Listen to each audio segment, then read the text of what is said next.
Bonjour, dans cette vidéo, je vais te montrer comment avoir accès à un outil formidable sur Internet qui va t'aider à bien voir les nombres, à les visualiser. Et aussi, avec cet outil-là, tu vas pouvoir manipuler des dizaines, des centaines, des unités. Alors, en premier, tu vas aller sur Google à partir de ton programme qui te donne accès à Internet en tapant google.ca. Ensuite, dans la barre de recherche ici, tu vas inscrire bibliothèque virtuelle. Tu peux rajouter aussi mathématiques.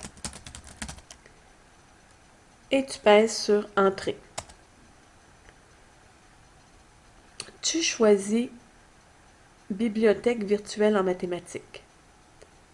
Tu cliques une fois. Ensuite, comme tu es en troisième année, tu vas cliquer sur la rangée nombre et opération sous 3 à 5, parce que ça, c'est pour les troisièmes jusqu'au cinquième année. Tu cliques une fois. Ensuite, tu vas cliquer sur bloc de base ici. Attention, ne clique pas sur bloc de base addition ou bloc de base soustraction ou bloc de base décimale. C'est vraiment simplement bloc de base. Tu cliques une fois. Si ce dessin-là n'apparaît pas, tu vas voir sur ta fenêtre en haut, ici environ, ça va te demander la permission d'exécuter un programme. Alors, tu vas faire exécuter le programme en cliquant sur l'icône.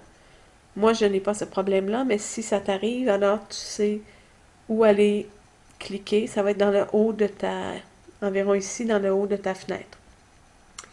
Donc, j'ai mon outil. Alors, je vais essayer de l'agrandir, voir. Oh, non, c'est pas super génial. On va laisser ça comme ça. Admettons que mon nombre que je dois travailler, c'est 1000. Tu vois, le 1000 apparaît. 210, mettons 19.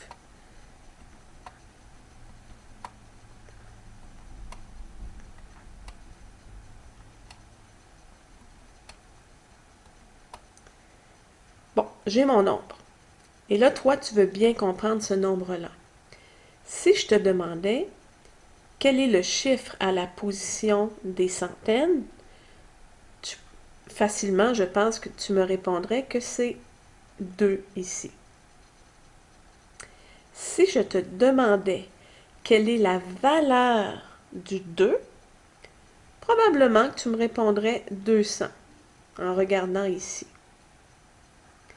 Mais si je te demandais combien de centaines il y a dans 1219, il est possible que tu me répondes qu'il y en a 2.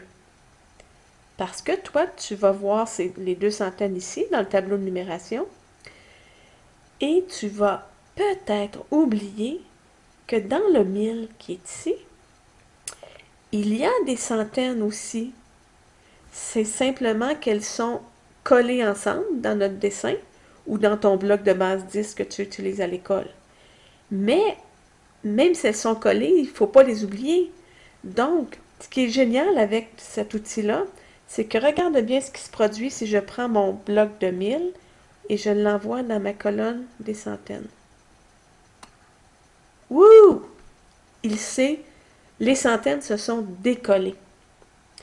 Mon nombre est disparu ici, mais je pense que si tu es attentif en faisant l'exercice, tu pourrais me répondre à ce moment-là que il y a combien de centaines dans 1219? Ben, il y a les 10 centaines du bloc de 1000 que je viens de décoller, si on veut, plus les 2 centaines initiales qui étaient là tout à l'heure. Je vais essayer de décoller un peu mes centaines. Donc, en réalité, j'ai 12 centaines dans le nombre 1219. Et les transformations, tu peux les faire aussi en allant des centaines vers les dizaines. Regarde bien. Hein?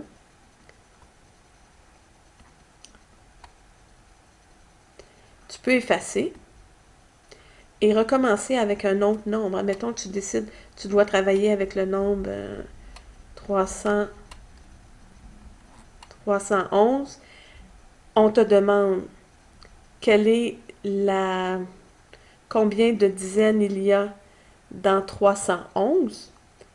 Maintenant, tu sais qu'il n'y a pas seulement une dizaine dans 311. Il ne faut pas oublier les dizaines qu'il y a dans les centaines ici.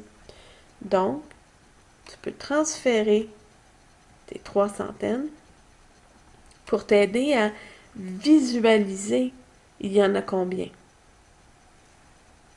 Alors, je t'invite à aller t'amuser avec cet outil qui est fort intéressant.